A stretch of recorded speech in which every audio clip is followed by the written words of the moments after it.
ભરૂચના ઝઘડિયા વિસ્તારમાં આવેલી મેટ્રોપોલિટન કેમિકલ કંપનીમાં થયેલી ભીષણ વિસ્ફોટ અને આગની ઘટનાને લઈ નેશનલ હ્યુમન રાઇટ્સ કમિશન્સે સુઓમોટો નોંધ લઈને કાર્યવાહી શરૂ કરી છે. મીડિયા અહેવાલોના આધારે આયોગે ઘટનાને ગંભીરતાથી લઈ તંત્ર પાસેથી જવાબ માંગ્યો છે. ઘટનાની વિગતો મુજબ 23 એપ્રિલ 2026ના રોજ ઝઘડિયા જીઆઈડીસી વિસ્તારમાં આવેલી કેમિકલ ફેક્ટરીમાં અચાનક વિસ્ફોટ થયો હતો, જેના કારણે આગ ફાટી નીકળી હતી.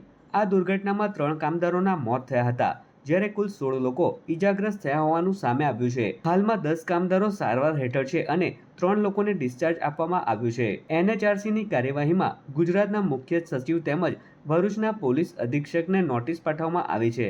આ નોટિસમાં 2 અઠવાડિયામાં વિગતવાર અહેવાલ રજૂ કરવા સૂચના આપવામાં આવી છે. આયોગે પોતાના અહેવાલમાં માંગેલી વિગતોમાં ઈજાગ્રસ્ત કામદારોની હાલની આરોગ્ય સ્થિતિ, ઘટનાની તપાસની પ્રગતિ અને પીડિતોને આપવામાં આવેલા વળતરની માહિતીનો સમાવેશ થાય છે.